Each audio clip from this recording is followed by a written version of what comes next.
Welcome. On behalf of the National Transit Institute, I thank you for participating in the Transit Capacity and Quality of Service Manual Fixed Route Quality of Service webinar.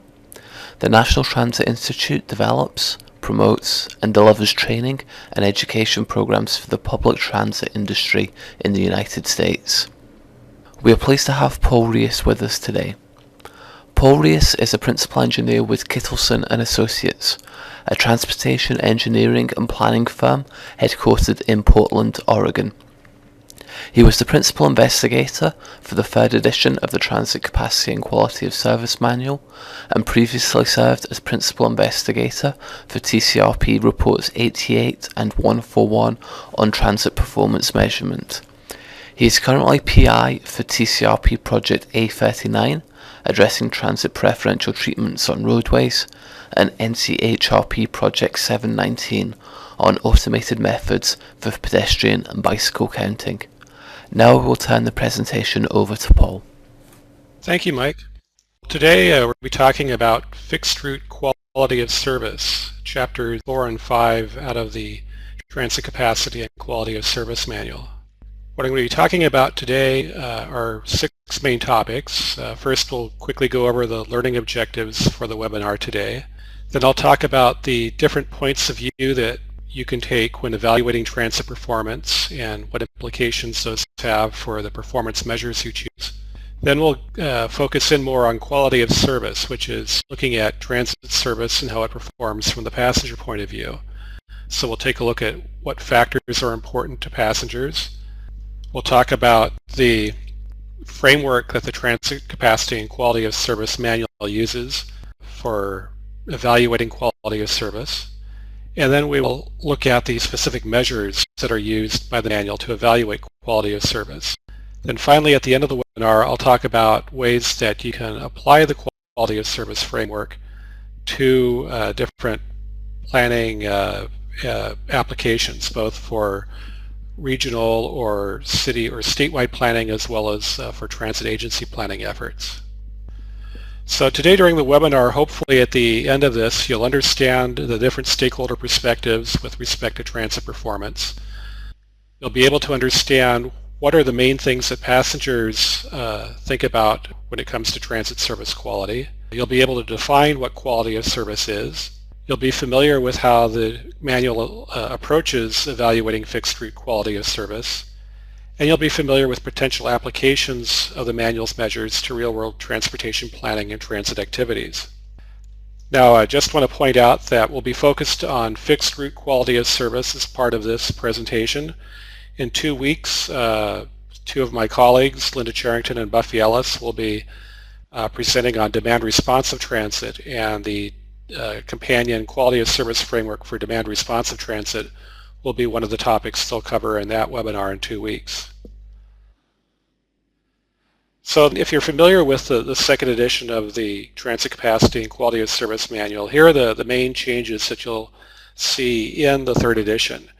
If you take a quick look through the chapters, it may not look all that different from the second edition, but there's been quite a lot of work that went into reevaluating the quality of service framework, testing it out, and seeing what could be improved.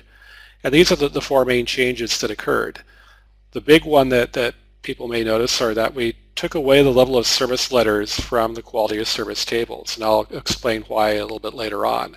We've also introduced a multimodal transit level of service measure, so that there is still a way of measuring. If you want a level of service result out of your evaluation, we still provide a way of doing it.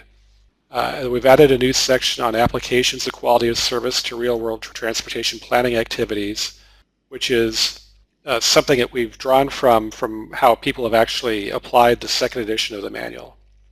Okay, so let's talk about different performance points of view and what the transit passenger or the transit operator's point of view may be at odds sometimes with other stakeholders' points of view. For example, motorists or the community, or they may be aligned. It really depends. But let's take a look at different points of view that you can take.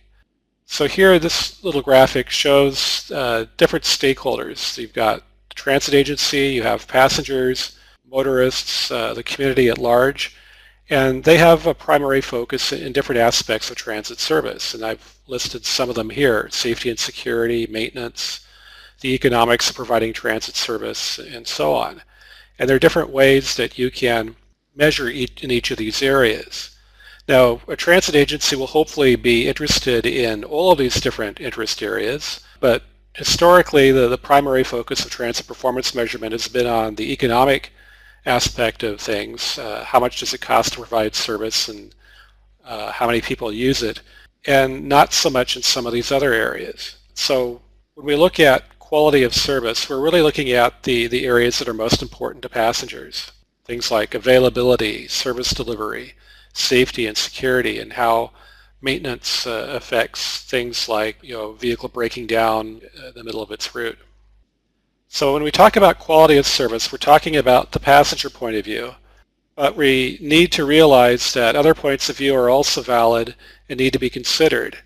And you may have conflicting objectives. So what passengers may want the most may not be realistic for a transit agency to provide, either because it doesn't make sense from a resource standpoint in any event, or there just may not be the resources available. So now that we've defined what quality of service is, let's take a look at what some of the factors are that influence the passenger's experience. Developing the quality of service framework in the manual, we relied on the results of a number of customer satisfaction surveys, and actually collections of studies that had looked at a number of different satisfaction surveys at different points in time. These factors can be divided into two main areas. The first is service availability, which is looking at is transit even an option for a given trip. And then the second factor is comfort and convenience. If it is an option, would you want to use it? So let's look at the availability side of things first. And again, we're looking at whether transit is an option for a particular trip. And all 5 of the factors that are listed in the left-hand column here must be satisfied for transit to be an option for a particular trip. You need to be able to have service at the starting point of your trip. You need to have service at your destination. You need to have service at the times you want to travel. You need to know how to use the service, and there needs to be space available to be able to use the service when it arrives. So first, looking at the availability of transit service at the starting point of a trip, you need to have a transit stop within walking distance and a reasonable pedestrian environment to be able to walk to a transit stop. If that's not possible, then perhaps demand responsive service is available to the general public. Perhaps you own a car and there's a park and ride lot that's conveniently located along your route. Or if you have a bicycle, perhaps there's secure bicycle storage available at the point where you're going to board the transit service. Or perhaps you can take the bicycle with you on board. Then when you get to the destination end of the trip, again, you need to have some sort of pedestrian connection between the stop and where you're going. Or if you were taking demand responsive service, it can drop you off at your destination. Or if you brought a bicycle with you and it was allowed to be brought on board, you can use that to get to your destination. Or perhaps there's a bike sharing station available that actually has bicycles available at the time you get there. If any of those are true, then you have availability at your destination. And in terms of the times that transit service is offered, is it offered at or near the times required? If you're taking night classes at school that end at 9 o'clock, but the service stops at 7 p.m., then you don't have, even though there might be a bus stop that serves the school, if there's no bus that comes at the time that you want to travel, then it can't be used. Next, information availability. Do you know the schedule and the route or routes you need to take to make your trip? And if you don't, can you get that information some other way? And is the information accurately provided when you look for it? And finally, capacity availability. Is there space available to board the transit vehicle when it arrives, or does it pass you up? And depending on how you're getting to the bus stop, you might also have capacity issues at the park and ride lot. The bike rack might be full if you had planned to ride your bike to the bus or to the train and then bring it on board. Or if you're in a wheelchair, it might be that all the wheelchair positions are already taken. So there are other capacity availability issues other than just having the bus being or the train being crammed full of people. And turning to some of the comfort convenience factors, so assuming that service was available, here are some of the things that people tend to state in customer satisfaction surveys as being important to their transit experience. Things like how crowded the experience was. Was the trip reliable? Did you get there on time? How long did it take? Was it easy to get to and from the transit service? How much did it cost? Did you feel safe and secure while using the service? What kinds of amenities are provided to make the wait more comfortable? Do the facilities and vehicles look like they're well maintained or not? And something that comes up quite a bit actually is driver friendliness. Is the driver or the staff that you interact with during your trip friendly? Do they answer questions? Do they announce stops like they're supposed to? And that makes a big difference in how passengers perceive quality of service. So we've seen that there are a lot of different factors that passengers can experience and think about when deciding whether or not to use transit for a given trip. So how can all these factors be organized in a way that's useful? Well, that's what the manual's quality of service framework is intended to do. In developing the quality of service framework, we started with what we already had for the second edition. And right at the start of the project to develop the third edition of the manual, we held focus groups in 6 different cities around the US and Canada and asked different users a number of questions about the manual, including the quality of service system. And we found that there were 2 main user groups for the quality of service framework. One was transit agencies and the other was planning agencies. The transit agencies like the ability to evaluate many different aspects of quality of service. There were 6 main measures in the framework that evaluated transit availability and comfort and convenience. But in general, they didn't like the level of service letters A to F so much. They felt that they were too close to grades, and they didn't like the idea of presenting to the public that our goal is to provide D-level service, even though that might be the most appropriate service for a given condition or a given situation. So it seemed like the level of service letters were a big stumbling block in getting transit agencies to use the quality of service framework more. That's not to say that some agencies didn't take this and run with it, but it seemed like more often than not it was more of a hindrance than a help. So that was something that we took into consideration for the third edition. Now, on the other hand, planning agencies were used to applying level of service letters to other transportation modes, particularly the automobile mode, but in some cases the pedestrian and bicycle modes as well. But what they didn't like so much about the original quality of service framework was that it provided 6 level of service results, 1 for each measure. And that was hard to compare to the level of service results they got for the other modes where they just reported 1 letter for a particular roadway or intersection, for example. And so the planning agencies preferred to have a single level of service measure to work with. Both transit agencies and planning agencies felt that the things that we were trying to measure in the quality of service framework were good and that we were measuring the right thing. So it was more a matter of presentation than doing wholesale changes to what we were trying to measure. So we've retained the basic quality of service framework for transit agencies in that we still have 6 basic measures, 3 aspects of availability and 3 measures covering aspects of comfort and convenience. And if you look through the chapter, you'll see we've also retained the service level tables, but we've dropped the level of service numbers and letters, letters for fixed route and numbers for demand responsive transit from those tables. And by getting rid of those letters and numbers, that's given us the freedom to change the number of service levels when appropriate. So maybe in some cases we've added more service levels, and in some cases we've reduced the number of service levels, but not having to fit everything to a 6-letter A to F scale gave us a little bit more freedom in that respect. And another important thing that has been added as a result of feedback on the second edition was that we've added comments reflecting the operator's point of view to the service level tables. So where before we just presented the passenger point of view, we're also presenting the operator point of view alongside it. But here you can see the 3 aspects of availability that we cover in detail in the manual are frequency, service span, and access to transit. And on the comfort and convenience side, we look at passenger load, reliability, and travel time. Now we talk about a lot of the other comfort convenience measures that I presented a few slides back. We talk about those as well in the manual and give examples of how you can measure that, but we don't provide service level tables for them.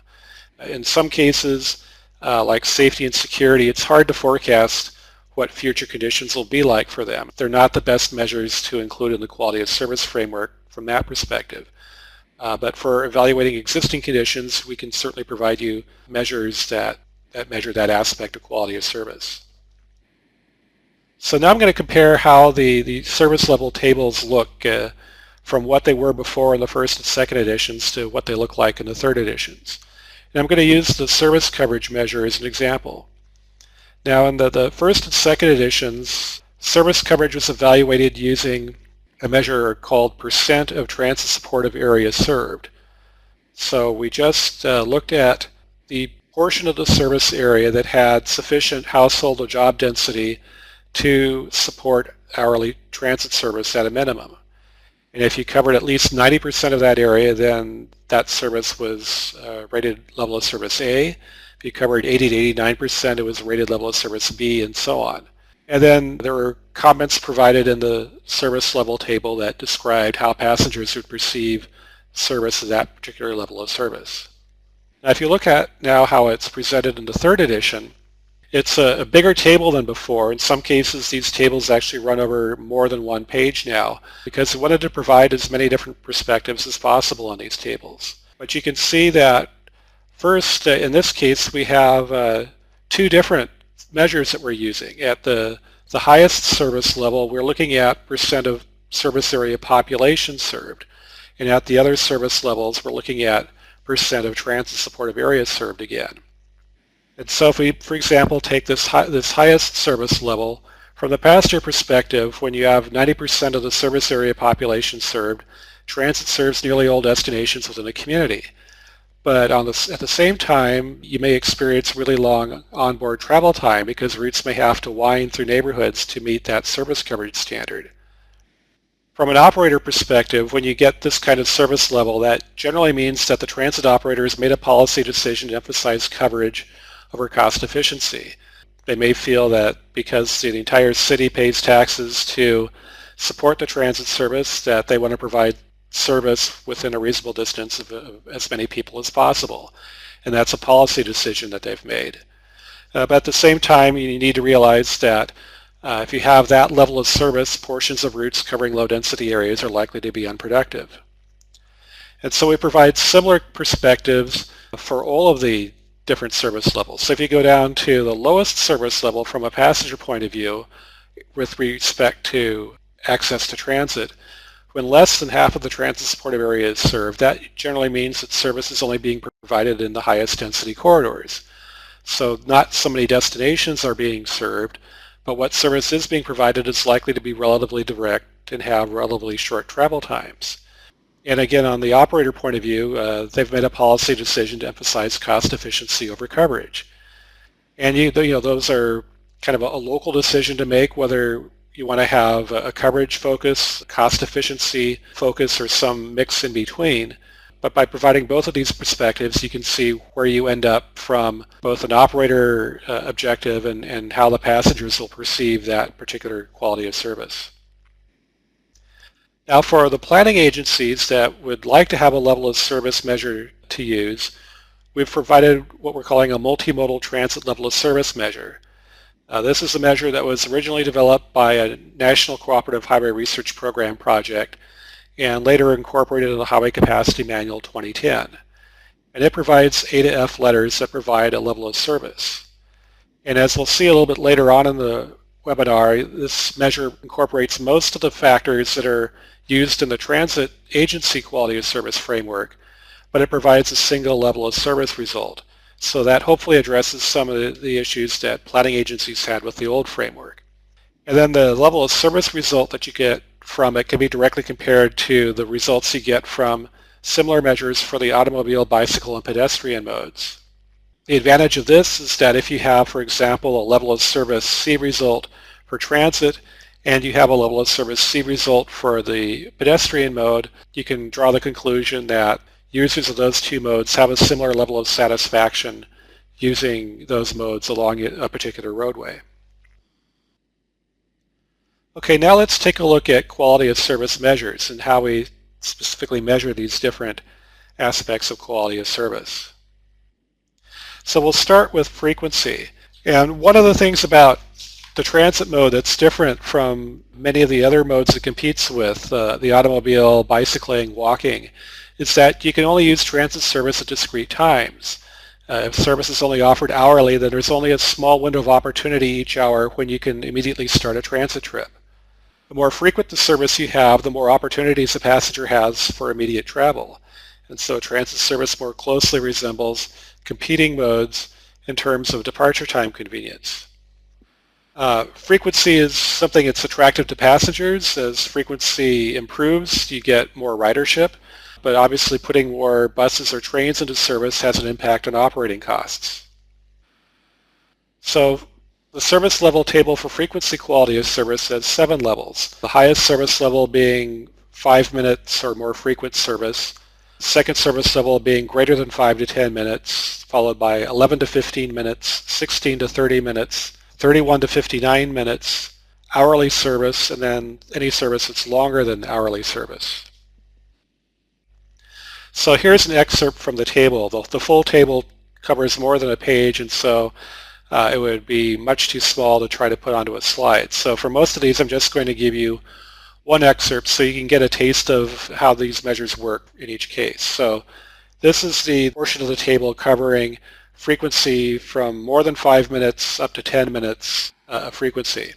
And then the first column of comments reflects the passenger point of view. In this case, the service is so frequent that passengers don't need to consult schedules.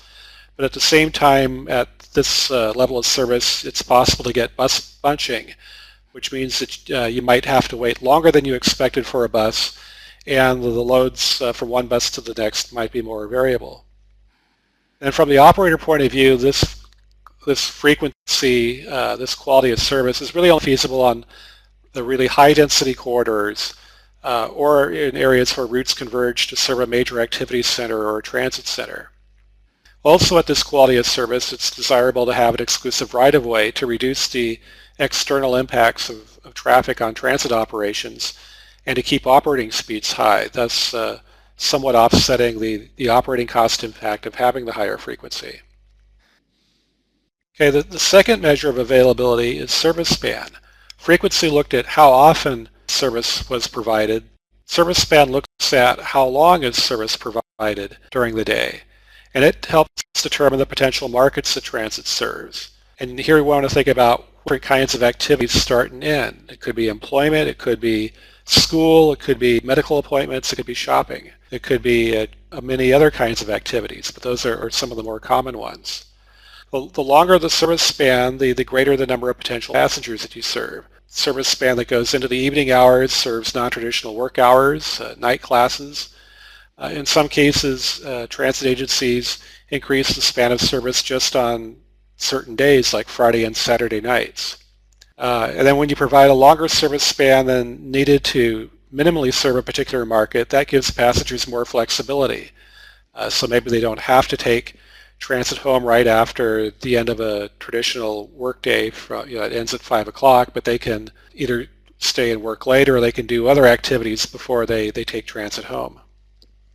So for service span quality of service, we base it on the number of hours when service is offered at least hourly. So we don't count breaks in service where you have gap of service significantly more than an hour. If the schedule is adjusted and it's a difference in an hour and 2 minutes from one trip to the next, that's essentially hourly service. But if the driver takes a lunch break at noon and there's a gap in service there, then that wouldn't be considered hourly service.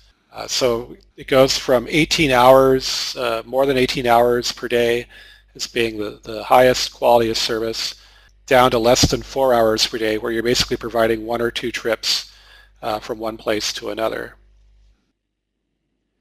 So here's an example of how the quality of service table looks for service span for more than 18 hours of service per day. From the passenger perspective, this quality of service serves a full range of trip purposes, and it allows bus travel to replace potentially riskier travel by other modes late at night. Operators are often branded as night or owl service. The union contract might require added driver pay for late night work, so it might be more expensive per hour to provide than service at other times. It may require increased security measures. Transit operator may only offer it on certain days, and in some cases the operator may operate a different set of routes at night than operate during the rest of the day. For example, emphasizing coverage of the area over travel time. So next, for service coverage, which mode you use to access transit is going to depend on how far you have to travel to get to transit service and the quality of the facilities provided along the way and at the transit stop. Now, walking is the most common access mode for urban transit service, and in general 50 to 80% of people that walk to a local bus stop will walk up to a quarter of a mile to get to the stop, or have walked up to a quarter of a mile to get to the stop. Half the people accessing rail and bus rapid transit service have walked up to half a mile to get to it. And some of the things that affect how far people are willing to walk to get to service include terrain. Steep hills will reduce the distance people want to travel. How well the street network is connected, or the sidewalk network and path network. How difficult it is to cross busy streets, and the types of passengers. For example, elderly people are likely to want to walk less than a younger person might. If you have access to a bicycle, that it can extend a stop's market area because people can bike quite a bit further in the same amount of time as it takes to walk. And in lower density areas, the automobile is the primary mode used to access transit. Now, the ridership that you get increases with density. So we are not just looking at the area that's covered by transit, we're also looking at what portions of the area are most likely to generate passengers, and are the areas that an agency would be most likely to want to serve. So the greater the density you have, the more people you have within a given area. But also, as density increases, you have a greater propensity to use transit. So this table here shows how transit demand varies as household density changes. So if we start at the top line here with 2.3 households per acre, and this is per gross acre, so after you take out streets and parks and other land that isn't being used for housing, this is roughly houses on an average 14,000 square foot lot. And so if we use this as our base transit demand, let's take a look at what happens if we double the density. So we go from 14,000 square foot lots, say, to 7,000 square foot lots. Well, by doing so, you've doubled the number of households. So you have twice as many people within a given area that are potential customers for transit service. And these people, surveys have shown, are twice as likely to actually use transit service. So by doubling the density in this case, we've actually quadrupled the demand for transit because we have twice as many people, and those people are twice as likely to use transit. And it just gets better and better as the household density increases. So the manual provides some guidance on what densities are capable of supporting particular service and modes, keeping in mind that the answer you get often depends on how much are you willing to subsidize transit service. Agency that has a higher goal for fare box return is going to want to have a higher density than one that's willing to take a lower fare box return. So as we've already seen, there are 5 service levels for quality of service for service coverage, starting with more than 90% of your service area population being served. And there's a good conversation going on in the chat box I see about how you might define service area population. And here we would be thinking about what's within your transit district boundary is pretty much how we're defining that. And then for the other 4 levels, it's based on transit supportive area served, which is, again, a sufficient density to provide at least hourly transit service. And we define that as more than 3 households per gross acre, or more than 4 jobs per gross acre. Now, people hear those numbers a lot, and the question often comes up is, well, those seem like really low numbers. Is that really transit supportive or not? And so that was something that we did look into as part of the development of the third edition of the manual. First, you have to keep in mind that these are gross acres. So we chose that because it's easier to calculate in GIS. It's the actual area. But it includes not just the area used for housing, but it includes streets and schools and parks and land that isn't developed at all. So you have to keep that in mind that a lot of times zoning codes, when they talk about densities of 7 units per acre, they're thinking more about the developed land and not the full area. So if you discount the fact that some of the area has to be used for other purposes than housing, you'll end up with some smaller numbers.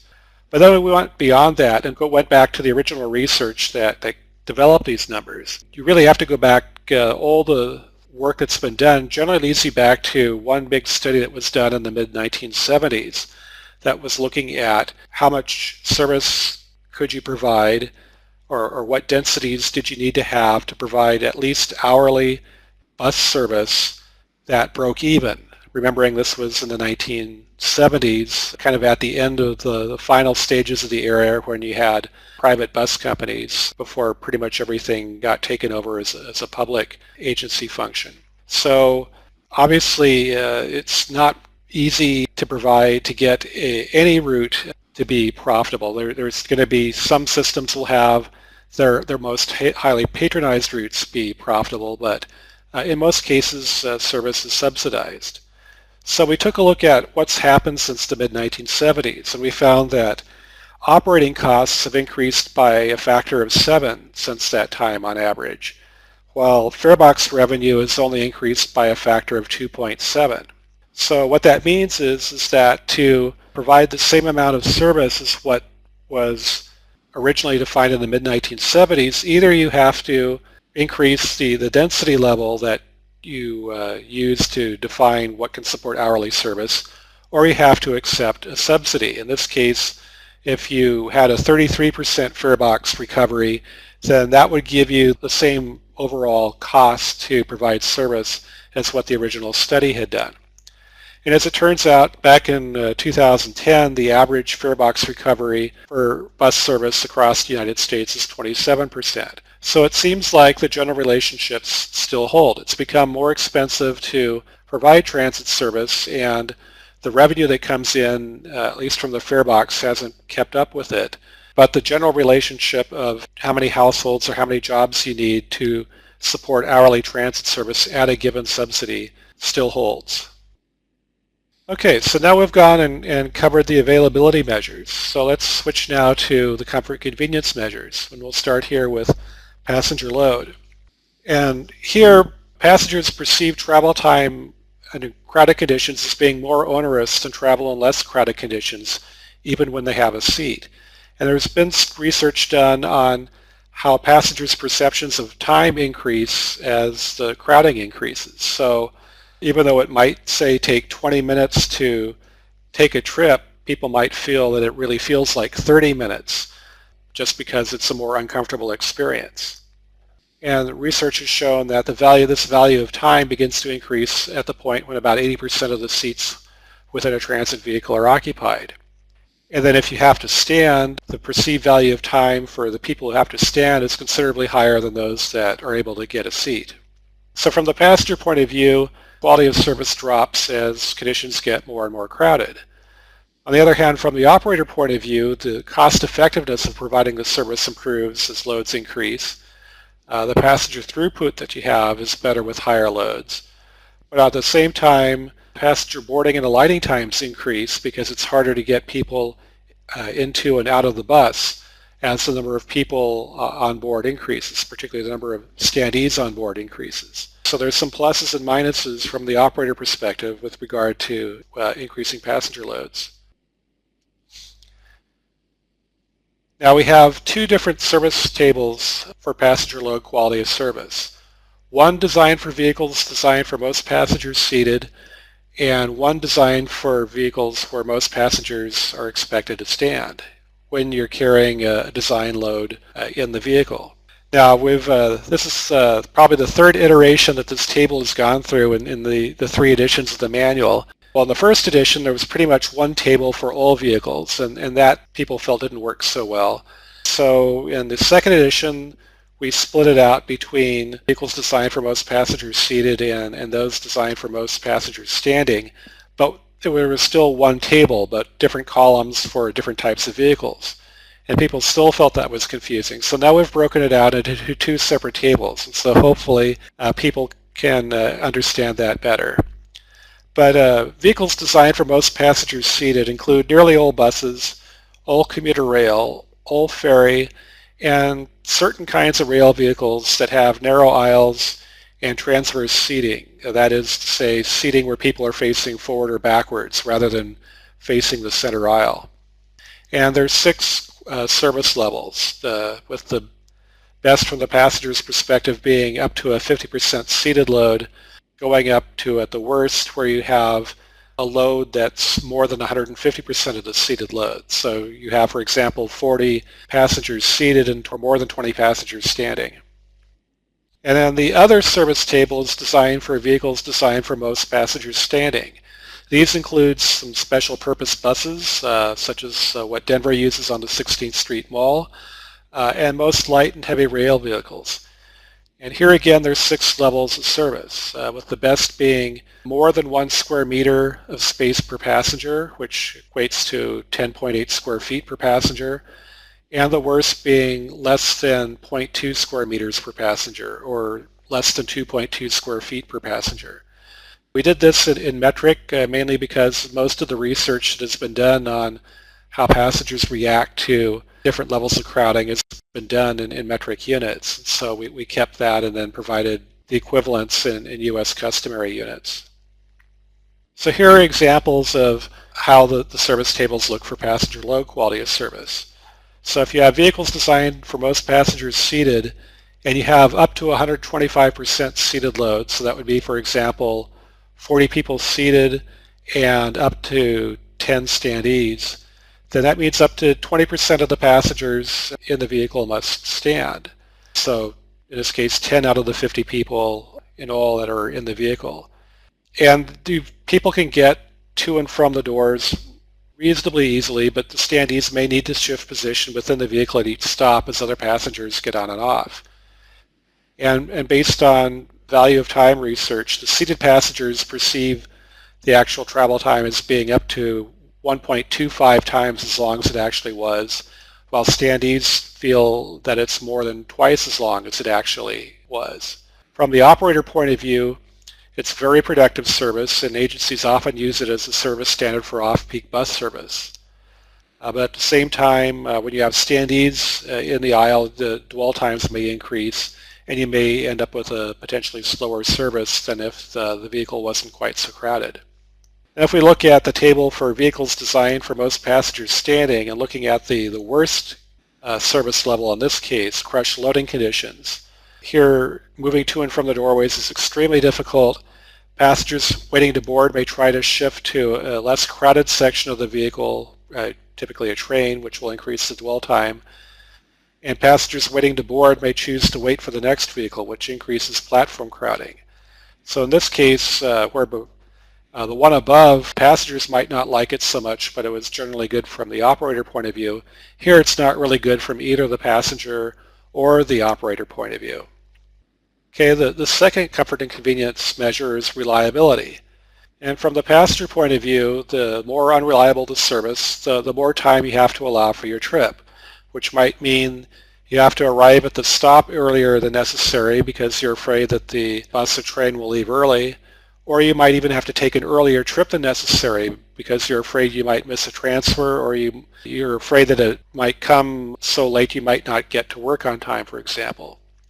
From an agency point of view, the more unreliable the service, the more recovery time that needs to be inserted in the schedule, and potentially the more vehicles you need to operate a given route. And some of the key reliability issues that you see for service that's operated at short headways, generally bus bunching and train stopping and starting between stations as the train catches up to the train in front, is the key issue. For longer headway service, it's generally on-time performance and early departures are the main issues that come up. So here again we have two different tables, one for headway-based service and one for a fixed schedule type service. The headway-based service table is applicable to service that operates at 10-minute headways or better, as well as to any other service that doesn't have a fixed departure time. And here the measure is based on headway variability, which is defined as the standard deviation of headways divided by the scheduled headway. This is probably the most technical measure we have in the quality of service framework and the least easy to explain to stakeholders or decision makers, but it does a good job of describing what's the probability that a passenger arriving at a stop will experience a vehicle being more than half a headway off the scheduled headway. And so you can relate that to what's the probability that a passenger will experience bus bunching. And there's 6 service levels associated with it. And then for schedule-based service, which is applicable to any kind of service that operates on a fixed schedule, we base it on on-time performance. And we define this in the 3rd edition as a departure no more than 1 minute early and up to 5 minutes late. Now, in previous editions of the manual, we considered any early departure as being not on time. We've relaxed it slightly here based on feedback that a number of agencies allow their vehicles to depart up to 1 minute early. There are some passenger benefits to doing so in that the passengers already on board the vehicle don't have to wait at a stop or at a time point so long for the bus to get back to schedule. And in general, transit agencies put in their timetables that the vehicle may leave a minute or two early, so plan to arrive at the stop a little bit ahead of the scheduled time. So here we have 5 service levels, 95 to 100%, 90 to 94%, 80 to 89%, 70 to 79% on time, and less than 70%. Someone just asked what are the 6 levels of service for headway. You'll have to look in the manual for that. It's again based on a fairly technical measure, and so I didn't really think it would be that easy to explain in the short period of time we have for the webinars, so I would suggest looking in there. Also, someone asked, does everyone use the same on-time performance? No, they don't. That's a real issue with on-time performance as a measure, and that everybody measures it differently. When we were developing even the 1st edition of the manual, we looked into how different agencies defined on-time performance, and you've got cases where up to 10 minutes sometimes late was considered to be on time. We also found that the U.S. transit agencies tend to have a little bit more relaxed service standard with regard to on-time performance, in that the number of minutes late that they allowed would generally be longer, and the service goal that they set would generally be lower than Canadian transit agencies, which generally might not go above 3 minutes before they considered the service to be not on time, and they chose a higher percentage as their service target.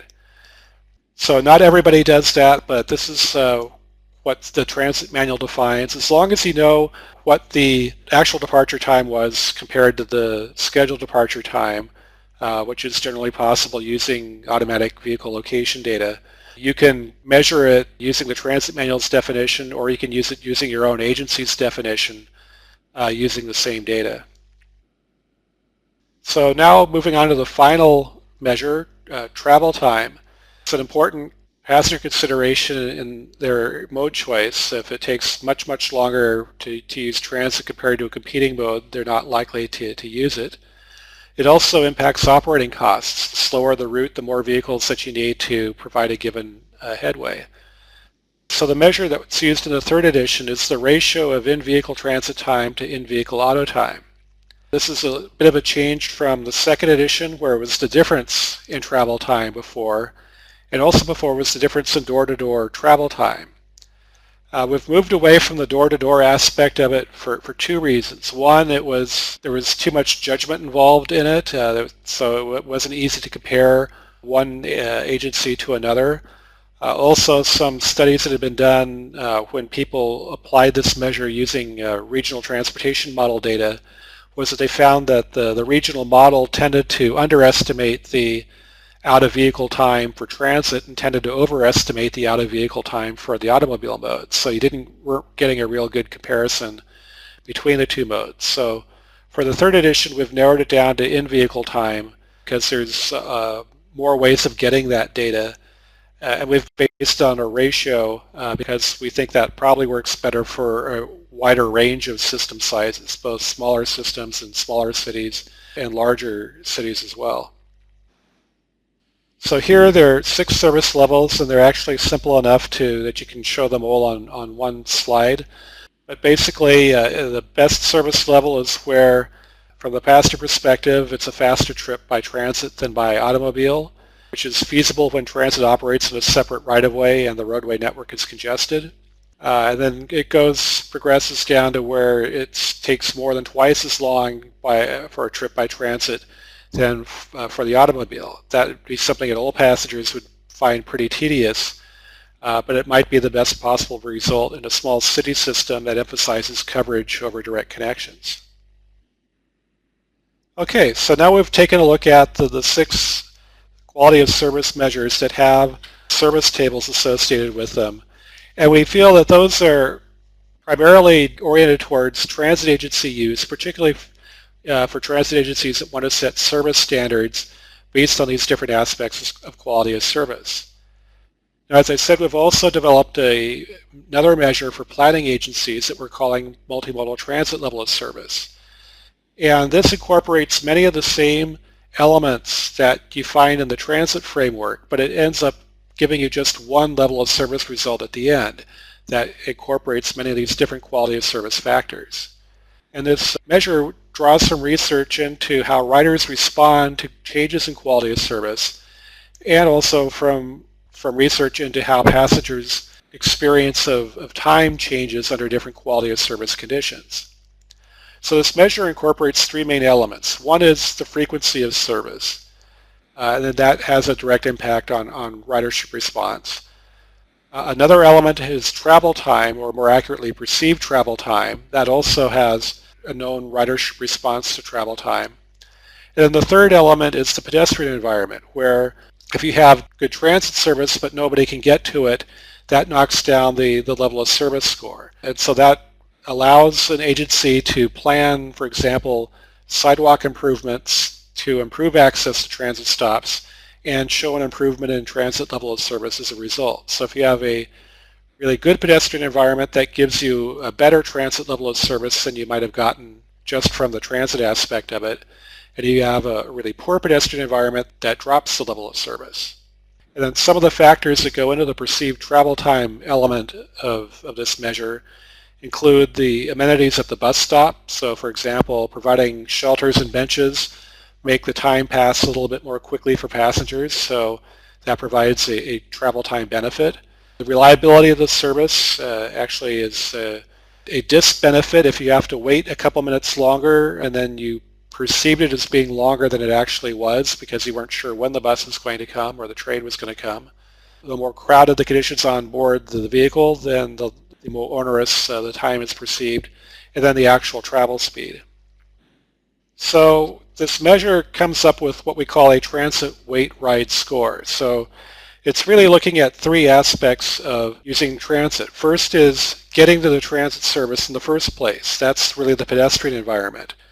Then there's the aspect of waiting for transit service, and that includes things like amenities and reliability, as well as frequency. And then finally there's the passenger experience actually on board the vehicle. That includes things like passenger load and the speed of the vehicle. And so we call this the transit weight ride score because it's really looking at the waiting for the transit and the riding transit aspects of taking a transit trip. And the score represents the ridership for the route you're being evaluated relative to a route with hourly headways and a baseline speed, which we've typically set at 15 miles per hour based on the average speed of bus services across the U.S., both at the ends of the route, averaging what happens at the ends of the route when they're traveling fairly fast, and in the center of a city when they're traveling more slowly. So a score of 2.0 for the weight ride score means that a given route would be expected to attract twice the ridership of the same route operating hourly at a 15 mile an hour average speed.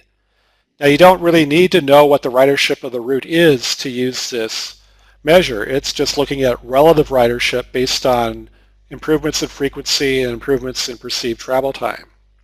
It's saying that as frequency improves or as perceived travel time improves, you would tend to generate more ridership. And so it's just looking at how much more ridership might you expect to get.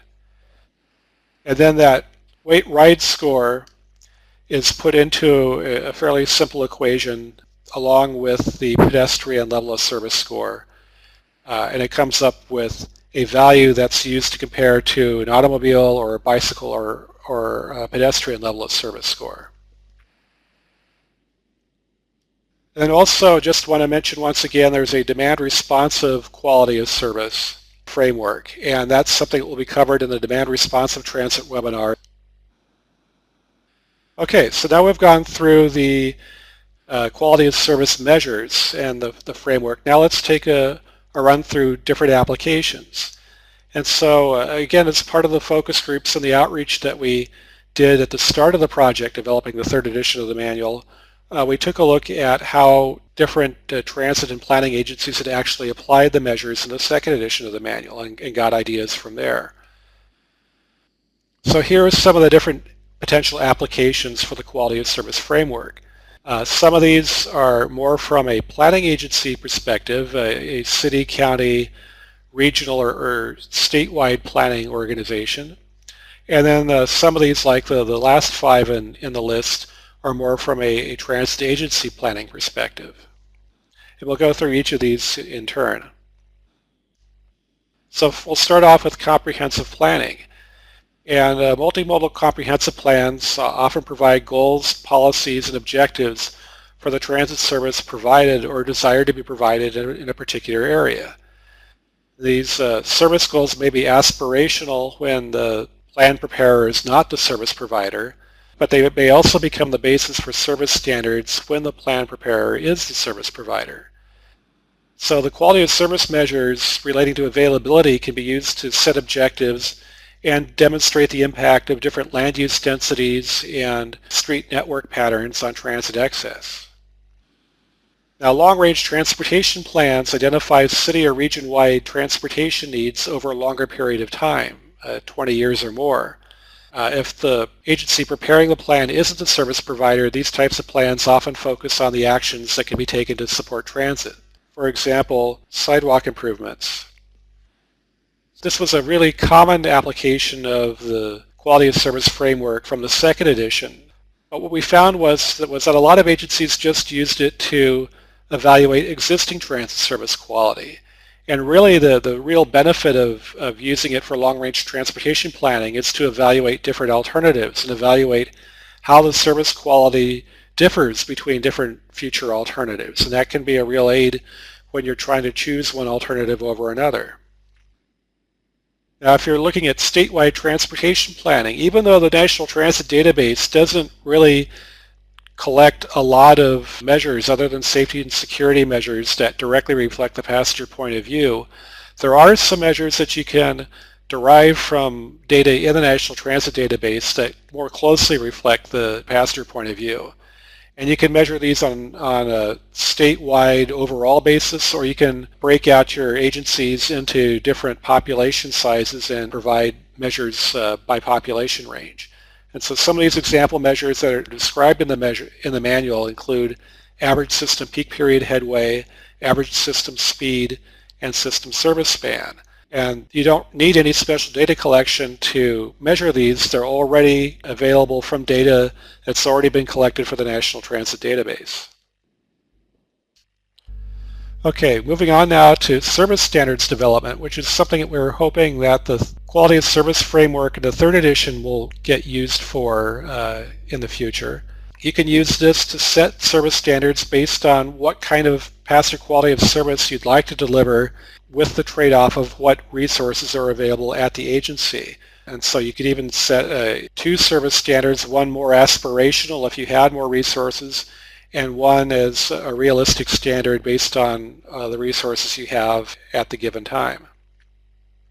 Looking at comprehensive operational analysis, you can incorporate quality of service measures into that to describe the results of the evaluation in terms of what passengers would experience. So Rather than just present data tables, you use the quality of service framework to interpret what those results mean. You can also compare results to service standards that you've already established for different passenger-focused performance measures, and you can compare how the results have changed from the previous analysis. For transit development plan, when you're working on those, some applications include mapping current or planned conditions, either route by route or street by street.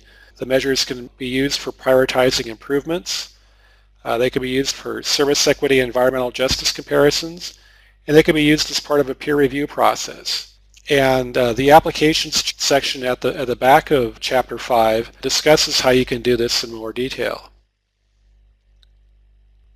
Okay, service planning. There are a couple of aspects to it that quality of service measures can help out with. One is service monitoring, where you've adopted service standards and then want to compare whether it's meeting those standards or not. And if they're not, then making adjustments as needed. You could also use it as part of developing service, identifying what service might be needed when developments are built out, identifying origin-destination patterns that might require quicker transit connections, and prioritizing locations, for example, areas that have poor reliability for transit preferential treatments that might improve speed and reliability. Finally, looking at corridor planning, where transit might be the focus of the study or might be one of multiple modes being addressed in the corridor. You can use the quality of service measures to identify or evaluate access improvements to transit stops, as well as to determine the required service frequency to meet a given ridership demand at a given passenger loading standard.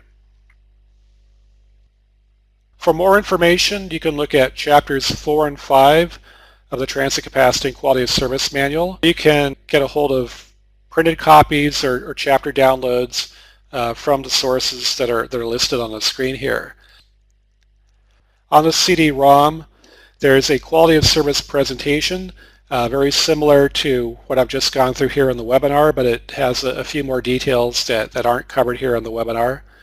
There's also a spreadsheet that helps with the multimodal transit level of service measure that I talked about earlier. The other measures, the ones that are more oriented towards transit agencies, really don't lend themselves to spreadsheets, or they're so trivial to calculate you don't need a spreadsheet to calculate them.